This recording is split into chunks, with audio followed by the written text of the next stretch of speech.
Provincia, el doctor Fernando Patinela. ¿Cómo está, Fernando? Gusto de saludarte. Buenas tardes. Hola Celia, buenas tardes, gusto de saludarte a vos y a tu audiencia. Bueno, la verdad que ayer fue muy notable, no sé si pasó en algunas oportunidades, recordámelo vos, que solo un diputado no haya aceptado aprobar un proyecto de comunicación que llevaba a todos los diputados de la provincia, si no me equivoco, fueron 35 los que aprobaron y uno el que no aprobó. Nada más y nada menos de un tema que se trató ya a nivel nacional, que viene en el presupuesto 2026 a nivel nacional con la baja del mismo, que es zona fría para San Juan. Fue difícil el momento, Fernando, ¿no? Sin duda, Celia, desde ya que te agradezco a vos y a todos los medios que me han dado la posibilidad precisamente de salir a explicar esto, porque sin la explicación pertinente pareciera ser que es una posición tomada en contra de los intereses de los 120 y pico mil sanjuaninos que están beneficiados con un sistema de subsidio de zona fría. Pero en una breve explicación quiero motivar esto. El subsidio de zona fría, inicialmente instalado en el año 2001, fue en base a zonas como la Patagonia, para la Puna y la parte de Malargüe de Mendoza. Y las motivaciones fueron dos. Primero, que son zonas de frío extremo. Las motivaciones fueron dos. La primera tenía que ver con precisamente aliviar el costo de un insumo esencial, como era el gas para la calefacción, pero el segundo motivo tenía que ver con interés demográfico en facilitar la población de estas zonas en la Argentina. Esta misma motivación no se ha continuado en la ampliación. Hasta ese momento, en la primera vez, cuando se instala, los beneficiarios de este sistema de subsidio en el país eran 850.000. Pero sucede que con una ley del año 2022 se amplía la zona de subsidio, alegando zona fría, cuando en realidad muchas de las zonas incorporadas son zonas cálidas, Sí. conforme resoluciones de IRAM. Y pasó el territorio argentino, te diría que casi un 70% se lo declara zona fría, incluyendo zonas como por ejemplo la provincia de Salta. El 95% de la provincia de Buenos Aires ha sido incorporada como zona fría, lo cual en realidad la finalidad no era la cobertura de zonas frías, sino de las zonas frías extremas, que era lo que se entendía más allá del factor demográfico y poblacional. Evidentemente esto distorsionó el sistema y pasamos de 850.000 beneficiarios a 4 millones de beneficiarios. Evidentemente, y mi postura en este sentido es que esta ampliación, que es lo que se busca derogar, porque se sostiene el sistema tal cual como fue originariamente instalado para la zona de Patagonia, la Puna y Malargüe, sí, pero se pretende derogar, avanzar en contra de esta ampliación. Y yo sostengo que esta ampliación se instaló y se dio por finalidades estrictamente político, porque la ampliación sobre las zonas determinadas son las de mayor conglomerado o acumulación de población, por tanto electores y por tanto votos en términos electorales, que por vía de generar subsidios, alegando cuestiones que no son las originarias, se lograba o aspiran a lograr la complacencia de todas estas zonas sumamente pobladas. Sí. A mí lo que me interesa dejar en claro para los beneficiarios sanjuaninos, primero, que esto no va a implicar que no se van a quedar con el beneficio del subsidio, porque no es la única herramienta que contempla la posibilidad de subsidio sobre el gas domiciliario. Perdón, pero antes que pases a otro tema, yo quería hacerte una pregunta. Sí. Días atrás nosotros conversamos este tema con el diputado Gualberto Allende, y él nos decía que esto no le significa ningún peso al Estado Nacional y no le significa que ponga el riesgo el déficit cero que tanto estamos cuidando, doctor Patinela. Entonces, ¿por qué no? Bueno, porque en realidad es una afirmación errónea por parte del diputado, como también la he escuchado y en el recinto lo manifestaron los diputados locales. Sí. Al inicio del proyecto, tal cual con los 850 beneficiarios originarios, los aportantes de ese sistema es mediante un porcentaje que se cobra en la boleta, sí. y un total de conectados a la red de gas natural que estimamos en 9.400.000 y pico. Sí. Evidentemente, con 850 beneficiarios, el sistema se autofinanciaba a través de un fondo de fideicomiso, ¿está bien? Y eran suficientes los fondos. Claro, de eso hablaba Allende, de este fideicomiso. Exactamente, pero el problema es que cuando esos beneficiarios lo llevan de 850.000 a 4 millones, el fondo resulta ser insuficiente. Entonces, por ejemplo, en el año 2024, el fideicomiso logra recaudar un total de 205.000 millones de pesos para financiar el subsidio, pero el monto total del subsidio fue de 377.000 millones de pesos, es decir, el Tesoro Nacional tuvo que poner más de una tercera parte para cubrir el fondo de subsidio, por ello es que tiene una incidencia directa, pero tampoco es argumento suficiente el decir que el Estado no le significara un costo, si aún fuese así hipotéticamente, porque el Estado no tiene por qué cargar o sobrecargar impositivamente por vía de impuesto o tasa a otros ciudadanos para precisamente subsidiar a otros. Ahora, yo me hago una pregunta de verdad desde el desconocimiento total y pido disculpas. Antes de las zonas frías, el resto de los usuarios conectados a la red de gas, ¿no pagaban este porcentaje para el fideicomiso o lo pagaron siempre? Siempre lo pagaron. Desde ¿Y antes a dónde iba? ¿A dónde iba ese porcentaje? ¿Qué es lo que se hacía? Un fideicomiso. Sí, pero la ley ha creado, en el 2001, se creó un fideicomiso donde iban estos fondos destinados exclusivamente a financiar los sectores subsidiados. A eso voy. Este porcentaje se creó para esta zona fría de los 800.000 usuarios. Exactamente. Bien. Exactamente. Lo que pasa es que cuando se pasó de 850.000 a 400.000... no alcanzaba.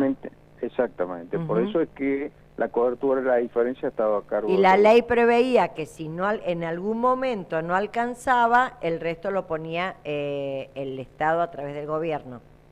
Exactamente. Si bien no está previsto expresamente en la letra, la realidad es que ante el generarse una demanda por subsidio, no había otra alternativa que lo cubriesen a través del Tesoro Nacional. Entonces, es subsidio el tema, para también aclarar este tema que antes decían no era un subsidio del gobierno nacional, era un aporte de las personas que están sumadas a la red de gas natural. Ahora vamos a lo otro que usted dijo. ¿No perderán acceso al beneficio los 122.000 usuarios de San Juan? ¿Por qué no? Porque tienen la otra alternativa de acceder a otro mecanismo de subsidio de la tarifa sobre el gas e inclusive de energía eléctrica, a través de un decreto que está previsto en el año 2022, que es el 332, a través del cual se prevé precisamente un fondo de registro de subsidio energético a nivel nacional, y donde prevén la posibilidad, primero, que se genera una segmentación de consumidores en función a la capitalización y a los ingresos de cada uno. Se generan 3 niveles o 3 segmentos, uno de ingresos altos, uno de ingresos medios y uno de ingresos bajos. El único que queda excluido de estos subsidios son el segmento de ingresos altos. Los ingresos medio y bajos tienen subsidio con porcentaje diferenciado, obviamente, siendo mayor a favor del segmento bajo. ¿Estos subsidios de energía es tanto para energía eléctrica como para gas? Correcto, correcto, es así. Bien. Y esto es el decreto 332 del año 2022, que en principio estuvo en vigencia por un periodo de 2 años y ha sido prorrogado, y actualmente está prorrogado hasta julio del 2026. ¿Pero no van bajando estos porcentajes? Sí, creo que sí, van bajando estos porcentajes de subsidio, por más que se mantienen. Yo creo que no lo tengo previsto, porque lo que tengo previsto es que se los ha prorrogado inclusive hasta el año que viene, en función. Lo que sí tienen esos porcentajes es un tope de consumo, ¿está bien? Porque evidentemente esto también tiene que ver con la necesidad de racionalizar el consumo promedio en toda la República, con este tema de uso y consumo consciente en materia energética. Y por otro lado tenés el sistema de la tarifa social, que la tarifa social precisamente genera otra cobertura que es acumulativa y no es excluyente, ¿está bien?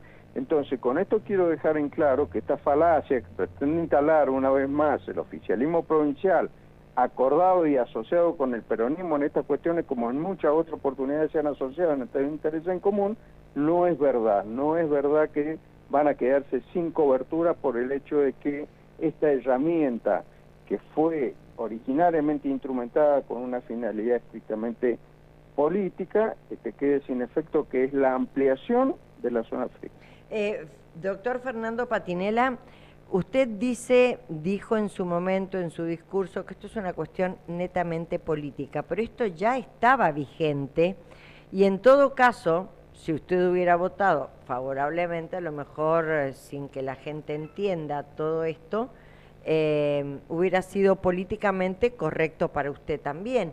Esto que se conformó ahora, que es un pedido de la legislatura provincial, porque en realidad esto es una situación nacional, este pedido de la situación provincial de que todos los diputados de la provincia pidan que los diputados nacionales vayan a pelear por este subsidio, ¿esto es lo que es político o político es haber generado este subsidio? Político es haber generado la ampliación de la zona beneficiada con el subsidio por zona fría, que obedecía a cuestiones de interés exclusivamente político. Y lo que se ha sacado de la legislatura local ayer no es la votación de una sugerencia, una instrucción a los diputados, sino un acto de repudio hacia la implementación de políticas nacionales. El repudio a que saquen y que se analice en el presupuesto 2026, que se saque a San Juan. Exactamente. A San Juan y a otras provincias, que quede la original. Y de todos modos, sí, permitime decirte que en realidad muchas veces esto de lo políticamente correcto nos trajo a la situación que nos ha traído y que hoy de alguna forma se trata de rectificar un quiebre económico, cultural y social en la Argentina. ¿Estás acompañando las caminatas de los candidatos, diputado Patinela? Estoy acompañando la distribución de la folletería, que es el mecanismo para la identificación de los candidatos más allá de los medios, así que estoy acompañando con una muy buena imagen de la recepción del electorado, así que bueno, estamos concluyendo hasta la semana que viene que comience la veda electoral. ¿Empiezan a entender los sanjuaninos cómo se vota? Digo, por primera vez vamos a votar con boleta única papel, ¿no? Sí, no del todo. Creo que hay un grado de confusión que seguramente va a generar una tarea extra por parte de las autoridades. O demoras el día de la votación, también pensaba yo, porque si vos no entendés cómo votar, vas a llamar al presidente de mesa y ahí va a haber una demora. Yo también pienso que hay gente que se va a encontrar con la boleta única papel y no va a entender cómo terminar de resolverlo a lo mejor, a pesar de que se está insistiendo en esta forma. Yo creo que ha faltado información al respecto. Lo está haciendo la justicia electoral, pero aún falta. Vamos a ver si esta semana todos los medios de comunicación también nos motivamos a que la gente termine de saber cómo se va a votar y sobre todo que vaya. ¿La gente va a ir a votar? ¿Crees que va a ir más que en otras oportunidades? Porque siempre la intermedia baja un poco, ¿no?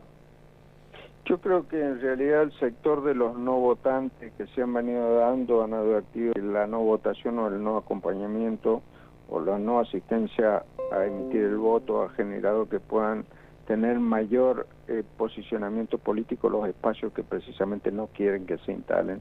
Así que supongo que van a ir a acompañar y obviamente que estos sectores en mayoría son afines hacia el gobierno nacional actualmente, así que creo que sí van a ir más a votar. Muchas gracias, doctor Fernando Patinela, tenga buen día. Un placer, Celia, que tenga buen día, luego. Gracias. El doctor Fernando Patinela entonces fue el único que no votó a favor de repudio a la política nacional de sacar del análisis en el presupuesto 2026 de la zona fría, y aclarando que todas las personas con bajos recursos van a poder